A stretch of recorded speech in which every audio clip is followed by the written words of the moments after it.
আমার আজকের আলোচনার বিষয় হচ্ছে কাজের সময় কাজ। কাজকে অনেক মানুষ দূরে ঠেলে দিয়ে শুধুমাত্র এই কোরআনে কারীম যারা শুনতে এসেছে বিশ্বনবী মুহাম্মদুর রাসূলুল্লাহ সাল্লাল্লাহু আলাইহি ওয়াসাল্লাম, তাদের জন্যে কোরআন সম্পর্কে কয়েকটা তথ্য আমাদেরকে জানিয়েছেন ১৫০০ বছর আগে। আল্লাহর নবী বলেন, লা তুহসা আজাইবুহু, এ কোরআনে কারীম আল্লাহ এমন ধারাবাহিকতায় নাজিল করেছেন যে এর আশ্চর্যকারিতা কোনো দিন শেষ হবে না। দিন যত যাবে কোরআনের আশ্চর্য, কোরআনের যে বিজ্ঞানময় আয়াতগুলো মানুষ গবেষণা করবে তত এখান থেকে নতুন নতুন তথ্য পাবে। ওয়ালা তুবলা গরাইবুহু, এ কোরআন কোনোদিন পুরাতন হবে না। পৃথিবীর বহু কিছু পুরাতন হয়ে গেছে, নভেল, নাটক, চলচ্চিত্রের যে সিনেমাগুলো হিট হয় খুব বেশি হলেও 2 বার 3 বার 5 বার 10 বারের পরে আর মানুষের মন ওদিকে থাকে না। ১৫০০ বছর নাজিল হওয়ার পরও এটা আজও পুরাতন মনে হয় না। জেলখানায় এই 3টা বছর আবদ্ধ ছিলাম একটা ঘরের ভেতরে। আমার এই ছোট্ট জীবনে আমি দেখেছি ওখানে তো বঙ্গবন্ধুর জীবনী ছাড়া অন্য বই আর নেই সেরকম। ওইটা আর কত পড়বো, পড়ে প্রায় মুখস্থ করে ফেলেছি। ২য় নম্বরে শুধু কোরআন শরীফ আছে। এই 3টা বছরে যেহেতু অর্থ ব্যাখ্যা আমার কিছুটা হলো আয়ত্ত ছিল, জানা ছিল, কোরআন এত পড়া পড়েছি, 3 দিনে প্রথম আমার খতম হয়ে যেত, পরবর্তীতে 7 দিনে শেষ করতাম। মাওলানা মামুনুল হক, মাওলানা সাখাওয়াত হোসেন রাজি সহ যেই কয়জন আমরা এক জায়গায় ছিলাম, প্রতি 7 দিনে প্রতিযোগিতা হতো কে শেষ করতে পারে। তাহাজ্জুদের নামাজ মিলে, নফল নামাজ মিলে, এমনিতেই নামাজ মিলে আর বাইরে পড়ে 7 দিনে শেষ করাই লাগবে। এত পড়া পড়েছি এই কোরআনে কারীম, এখনো মনে হচ্ছে নতুন পড়ছি। ১৫০০ বছর আগে নবীজির এই কথা, ওয়ালা তুবলা গরাইবুহু, এটা কোনোদিন পুরাতন হবে না। এর বাস্তব সাক্ষী আমি নিজেই। বাইরে থাকলে হয়তো বিভিন্ন বিষয়ের বই পড়া লাগতো, ওখানে যেহেতু অন্য কোনো বই সেরকম পাইনি, শুধু একটা কিতাবই পেয়েছি। মন মতো একেবারে সাজিয়ে সাজিয়ে পড়েও এখন যদি নতুন মনে হয়, জীবনে যারা কোরআন হাতই দেয় না তাদের কাছে কেমন লাগবে? কোরআনে যত আয়াত আমি পড়েছি, সূরা বাকারার 121 নম্বর আয়াতটা আমার কাছে, সূরা শূরার 42 নম্বর আয়াতটা আমার কাছে, সূরা ইব্রাহিমের 42 নম্বর আয়াতটা আমার কাছে বেশি আশ্চর্য মনে হয়েছে। কোরআনের আশ্চর্যকারিতা যে শেষ হবে না। আল্লাহ রাব্বুল আলামিন বলেন, শুধু আশ্চর্য আমার কাছে মনে হয়নি, এটা ভয়ঙ্কর মনে হয়েছে। বিশেষ করে বাংলাদেশের দিকে এখন তাকিয়ে বলছি, আল্লাযীনা আতাইনাহুমুল কিতাবা ইয়াতলুনাহু হাক্কা তিলাওয়াতি উলাইকা ইউমিনুনা বিহি ওয়া মান ইয়াকফুর বিহি ফাউলাইকা হুমুল খাসিরুন। আমি মাওলানা আজিজুল ইসলাম জিহাদি, আমিরুল ইসলাম বেলালি, এনাদের মতো তো চিল্লাতে তো পারি না, আমার গলাও সেরকম না, কথাগুলো বোঝানো। আমি সহ যারা উপস্থিত আছি সবাইকে আয়াতটা থেকে 4টা শিক্ষা নেওয়ার জন্য আহ্বান জানাচ্ছি। খুব ভালো করে শুনবেন। আল্লাহ পাক বলেন, আমি যাদেরকে কিতাব দিয়েছি তারা এই কিতাবের হক আদায় করে তেলাওয়াত করে। কি আদায় করে? বলেন বলেন। হাক্কা তিলাওয়াতি, এ শব্দের ব্যাখ্যা মুফাসসিরিন ইকরাম যারা তাফসীর করেন তারা লিখেছেন। আলেম যারা আছে, সম্মানিত ব্যক্তিবর্গ যারা আছে, সবাইকে নিয়ে আমি আয়াতটার দিকে প্রবেশ করছি। একটু তাকান। আল্লাহ যাদের কিতাব দিয়েছেন তারা এর হক আদায় করে তেলাওয়াত করে। উলাইকা ইউমিনুনা বিহি, এই মানুষগুলো আল্লাহ যেন তার কুদরতের আঙ্গুল এভাবে দিয়ে ইঙ্গিত করছে। এই মানুষগুলো সিরাজগঞ্জের সলঙ্গা থানায় এই মাহফিলে যে মানুষগুলো বসে আছে, এই মানুষগুলোই উলাইকা ইউমিনুনা বিহি, এই মানুষগুলোই আমার কোরআনকে বিশ্বাস করে, যারা এই হক আদায় করে কোরআন তেলাওয়াত করে। হক আদায় করার জন্য শর্ত চারটা। কয়টা বলেন বলেন? এর পরবর্তী শব্দটা কিন্তু আরো কঠিন। আমাই ইয়াকফুর বিহি ফাউলাইকা হুমুল খাসিরুন। এই চারটা হক যারা আদায় করে না, চারটা শর্ত যারা মানে না, এই মানুষগুলো আমার কোরআন বিশ্বাসও করে না, এরা ক্ষতিগ্রস্ত। জোরে বলেন নাউজুবিল্লাহ। কথা যেহেতু আমার আল্লাহর মুখের কথা, এটা ভয়ঙ্কর, খুব ভালো করে মিলান। আপনি মনে করছেন আমার বাবা মুসলমান ছিল, দাদাও ছিল, আমিও আছি, আমি কোরআন পড়ি, বিশ্বাসও করি না। আপনি বিশ্বাস করেন কিনা আল্লাহর এই আয়াতের দিকে আপনি এবার মিলাবেন। হক আদায় করার শর্ত কয়টা?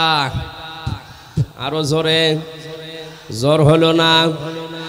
এক নম্বরে এটা শুদ্ধ করে পড়া লাগবে। এখানে এখনই যদি জরিপ চালানো হয় 100 জনের, আমার মনে হয় 95 জন হাত তুলবে যে পড়তে পারি না। কোরআনে কারীম পৃথিবীর একমাত্র কিতাব যেটা পড়লে বুঝে পড়েন আর না বুঝে পড়েন, যদি শুদ্ধ হয় অবশ্যই অবশ্যই 10টা নেকি হবে। আর যদি অশুদ্ধ হয়, পড়া তো দূরের কথা, সওয়াব নেই, আরো গুনাহ হবে আপনার। অনেক মানুষ পড়ে ইযা জাআ নাসরুল্লাহি ওয়াল ফাত, এরকম পড়ে না? যা একটা পড়লাম এটা কি শুদ্ধ হয়েছে? হ্যাঁ, না না। ইযা জাআ নাসরুল্লাহ, এখানে সোয়াদ আছে, নাসর শব্দের শাব্দিক অর্থ সাহায্য, আর নুন সিন র নাসার মানে কি পাখি যেন বলে যে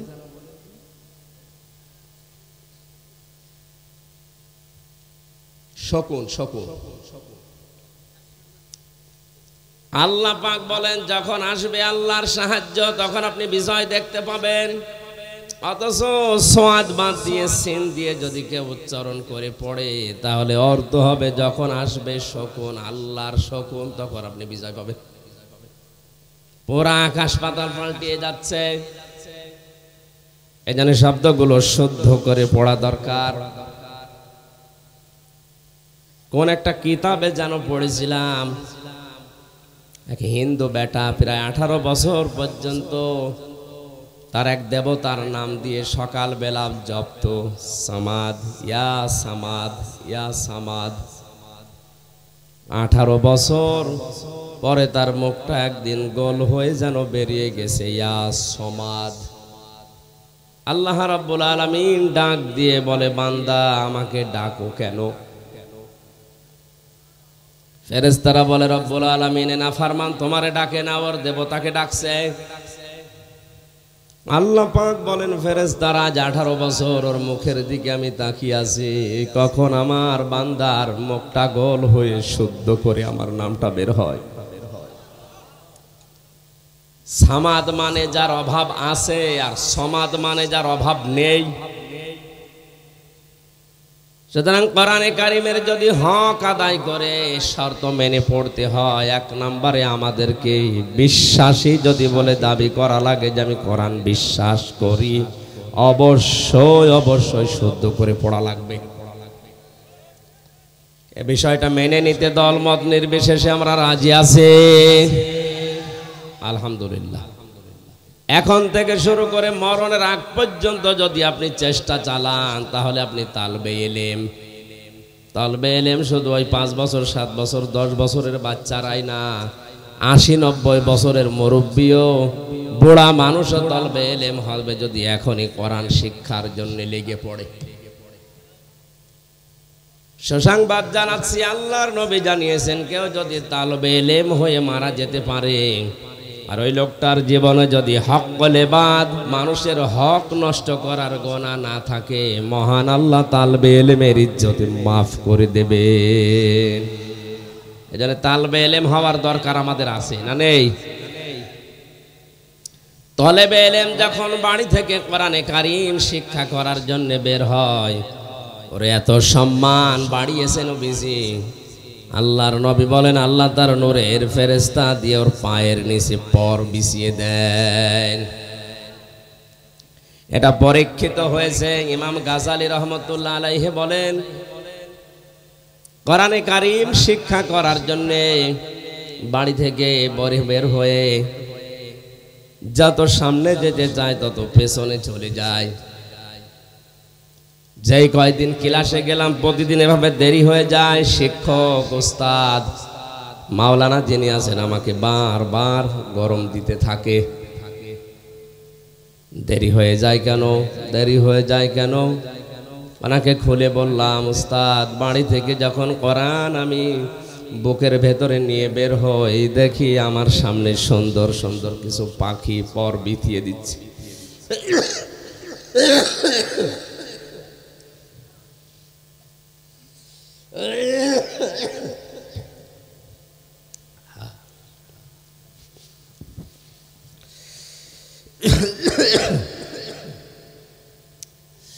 পাখিগুলো এত সুন্দর জীবনে এর আগে কোনোদিন দেখি নাই।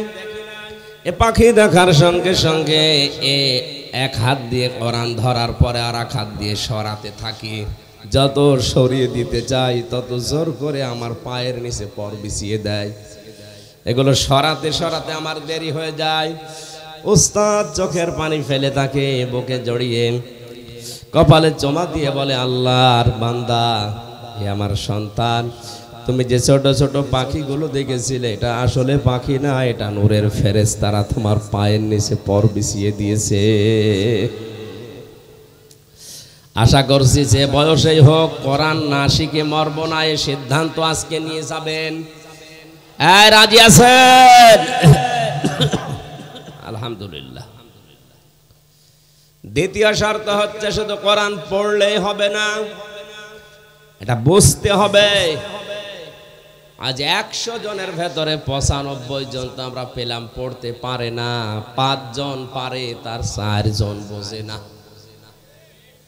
এখানে আজকের যে সূরা জুমার 10 নম্বর আয়াতের তাফসীর করা হবে, আপনি যদি কোরআন কিছু না বোঝেন তা আপনি কি করে আমার তাফসীর বুঝবেন বলেন? এজন্য হালকা পাতলা হলেও আপনাকে কোরআনে কারীম বোঝার মতো যোগ্যতা অর্জন করা লাগবে। আল্লাহ রাব্বুল আলামিন বলেন ওয়ালাকাদ ইয়াসসারনাল কুরআনা লিযিকরি ফাহাল মিন মুদ্দাকির। এই কোরআন আমি সহজ করে দিয়েছি, এখান থেকে উপদেশ নেওয়ার মতো কেউ আছো কি? আল্লাহর এই আফসোস যেন আর না থাকে, আমরা চেষ্টা চালাবো ইনশাআল্লাহ। 3 নাম্বার, এটা শুধু বুঝলেও হবে না, এটা যতটুকু বুঝলেন ততটুকু প্র্যাকটিক্যাল লাইফে আমল করা লাগবে। 4 নাম্বারে শুধু আমল করলে হবে না, এটা পৌঁছিয়ে দেওয়ার নিয়ত এবং বাস্তবে আমি অন্যকে মানাবো এই সিদ্ধান্ত নিয়ে এখান থেকে বাড়ি যাওয়া লাগবে। উলাইকা ইউমিনুনা বি, এই মানুষগুলো আমার কোরআন বিশ্বাস করে। তাহলে হাক্কা তিলাওয়াতের শর্ত কয়টা বলেন বলেন? আল্লাহর ভাষায় কোরআন যারা বিশ্বাস করে, এবার নিজের সাথে আপনি মিলিয়ে বাড়ি যাবেন। শুধু তাফসীর শুনতে আসা না। 1 নম্বরে আপনাকে পড়া জানা লাগবে শুদ্ধ করে। 2 নম্বরে এটা বোঝার চেষ্টা চালানো লাগবে, বুঝতে হবে। 3 নম্বরে যতটুকু জ্ঞান অর্জন হবে আজকের তেলাওয়াতকৃত আয়াত থেকে, এটা এখন থেকে মেনে নেওয়ার সিদ্ধান্ত নিয়ে বাড়ি যাওয়া লাগবে। 4 নাম্বার, শুধু আমি মানবো না, এটা আমি মানাবো, এই সিদ্ধান্ত নেওয়া লাগবে। বাংলাদেশ সহ বিশ্বে কোরআনে কারীম যারা পড়ে, যারা বোঝে,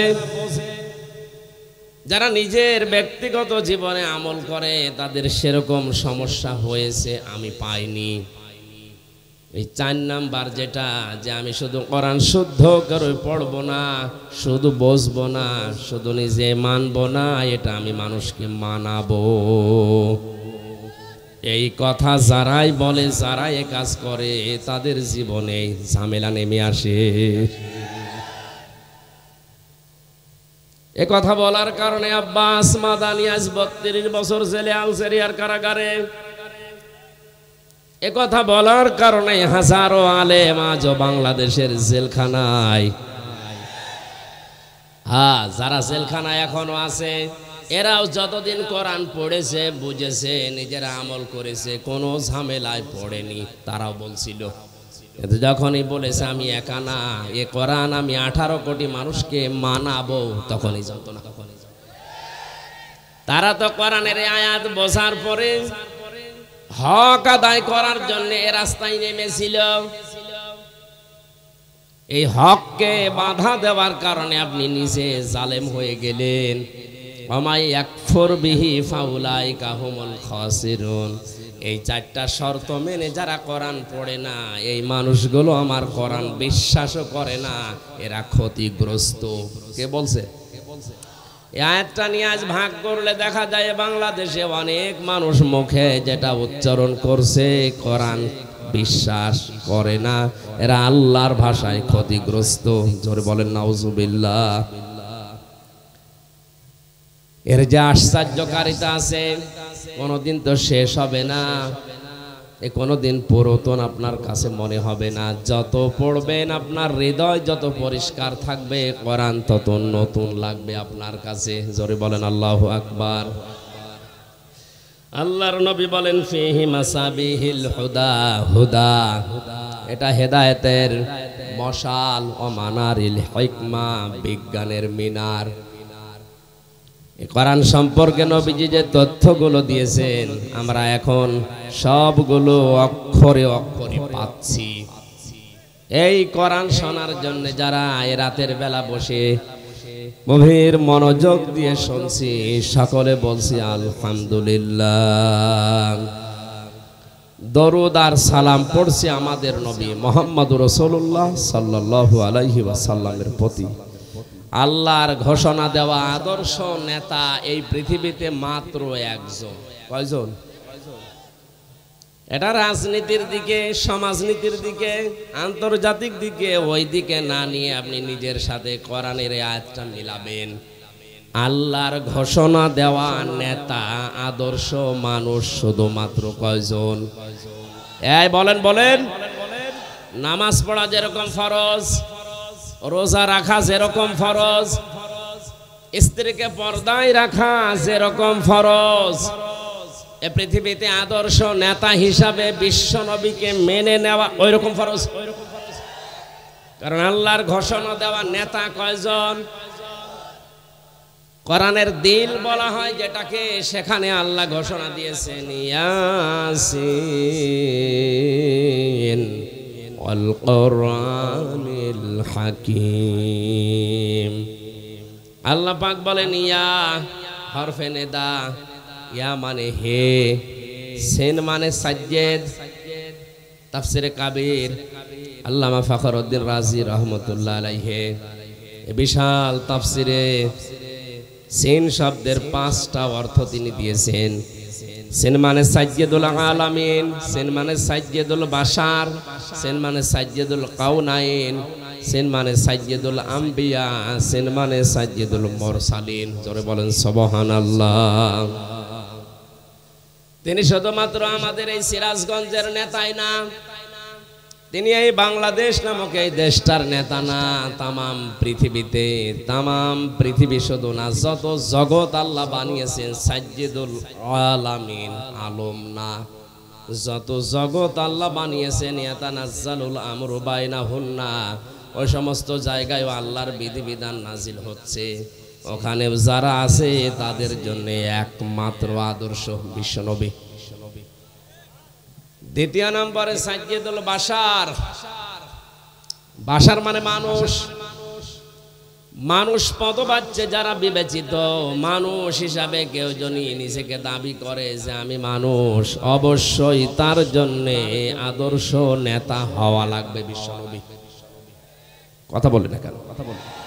মানুষ দাবি করার পরেও কেউ যদি নবীর আদর্শ না মেনে অন্য কাউকে মেনে চলে, ইয়াসিন এই আয়াত অনুযায়ী আর মানুষ নেই, অন্য কিছু। এই কথা বোঝার চেষ্টা করেন ভাই।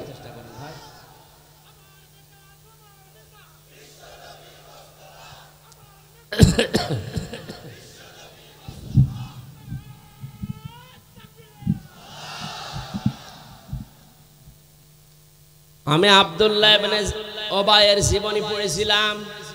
ওর পড়া জীবনে কোনো ফরজ নফল বাদ গিয়েছে। মুসলমান দাবি যেদিন করেছিল ওই দিন থেকে মরণ পর্যন্ত আমি পাইনি। শুধু একটা জিনিস ওর ভেতরে ছিল না, ও তলে তলে আবু জেহেলকে নেতা মানত। মারা যাওয়ার পরে বিশ্বনবী মুহাম্মদুর রাসূলুল্লাহ নিজে জানাজা পড়ানোর জন্যও যাচ্ছিলেন। আল্লাহ আয়াত নাজিল করে তাকে নিষেধ করেছিলেন।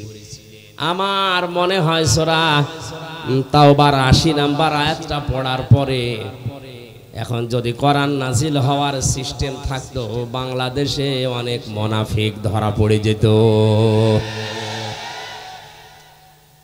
আর নামাজ, রোজা, হজ, যাকাত, পাগড়ি, টুপি, পর্দা, ব্যবসা সব ঠিক আছে, আদর্শ মানতে গিয়ে এমন মানুষকে মানে যার চরিত্র শয়তানের চাইতে খারাপ। আব্দুল্লাহ ইবনে ওবায়ের জন্য ৭০ মাররাতান পর্যন্ত আল্লাহ বলেছিলেন, হে নবী আপনি এই লোকটার জন্য জানাজা পড়া, দোয়া করার ৭০ বারও যদি ক্ষমা চান আমি ক্ষমা করব না। তাফসিরে খাজিনে মুফাসসির দিয়েছেন না, এটা তাফসিরে ফি জিলালিল কোরআনে আছে।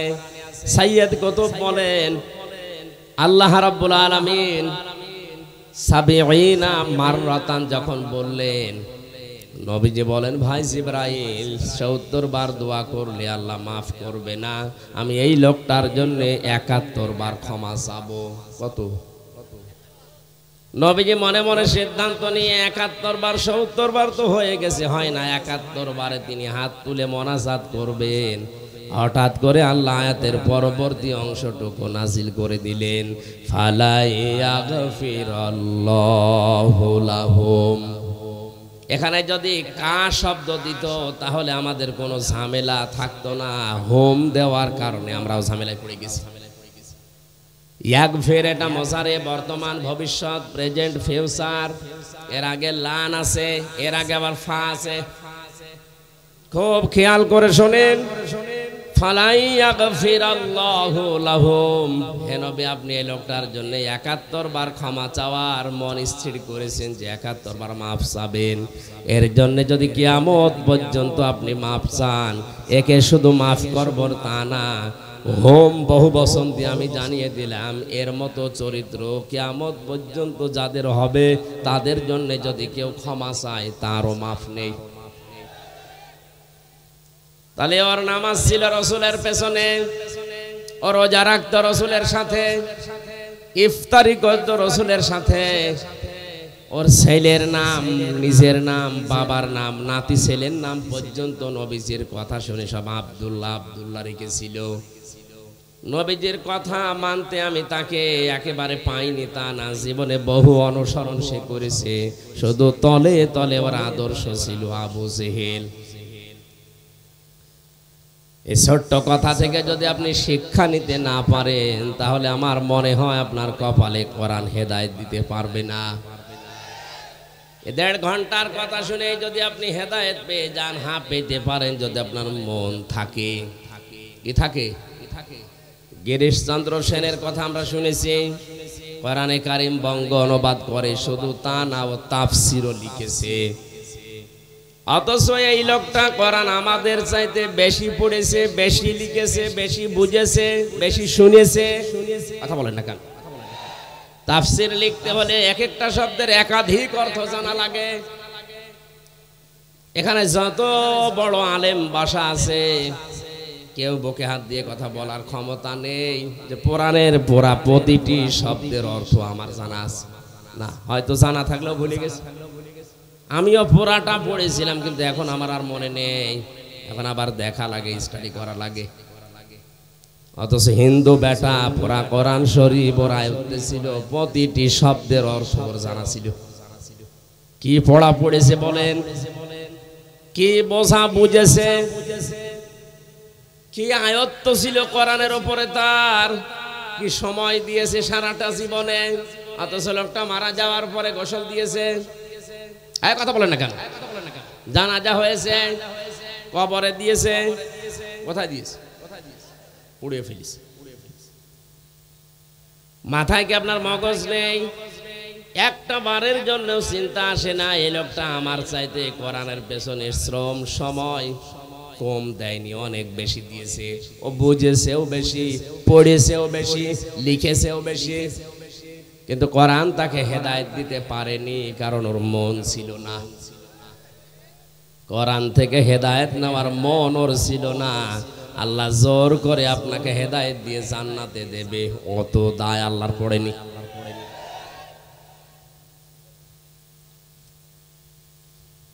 এজন্য আপনি মন তৈরি করেন।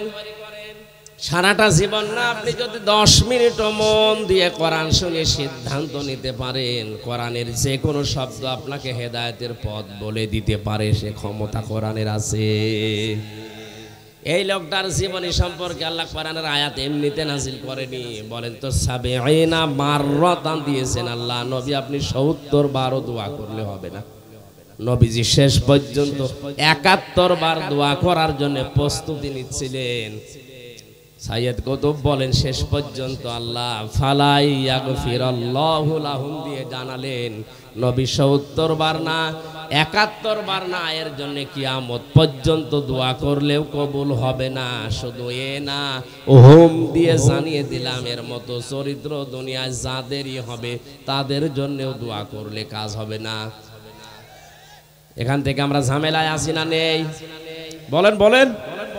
কারণ নবীরা ছাড়া কারো ঈমান নিরাপদ না, যে কোনো সময় আপনি বেঈমান হয়ে যেতে পারেন।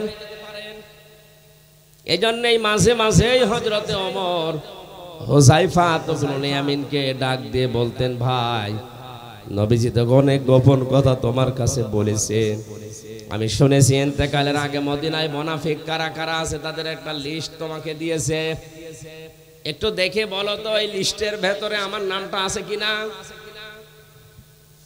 হযরত হুযায়ফা বলে, খলিফাতুল মুসলিমিন কি বলেন আপনি, আপনার নাম থাকবে মানে? আপনি তো জিন্দা অবস্থায় জান্নাতের গ্যারান্টি পেয়েছেন। হযরতে ওমর ডাক দিয়ে বলে, হুযায়ফা দুনিয়াতে নবী ছাড়া কারো ঈমান নিরাপদ না, কখন না জানি মানুষ বেঈমান হয়ে যায় শয়তানের ধোঁকায় পড়ে। যদি দেখো আমার নামটা ওই লিস্টের ভেতরে আছে, এখনো পর্যন্ত তওবা করার সময় আছে, আমি এখনো ফিরে আসবো, ভালো হয়ে যাব। জোরে বলেন সুবহানাল্লাহ। কারা কোন টেন্ডেন্সিতে ছিল তারা, আর আমরা আছি কোন ধান্দায়। এজন্য কখন আপনার ঈমান চলে যায় বলা যায় না, এখনই আপনাকে পরিবর্তন হওয়ার সিদ্ধান্ত নেওয়া লাগবে। যদি কোনো নেফাকি কোনো মুনাফিকি আমার ভেতরে থেকে থাকে, আছে কিনা আজকে আমি আলোচনার মাধ্যমে ফুটিয়ে তুলবো ইনশাআল্লাহ। বলে সাইয়্যিদুল বাশার দিয়ে যেটা তাফসিরে মুফাসসির জানাতে চেয়েছেন, মানুষ দাবি করার পরেও যে বিশ্ব নবীকে আদর্শ মানে না, ও মানুষ না, ও জানোয়ার। এটা এ দেশের জন্য না,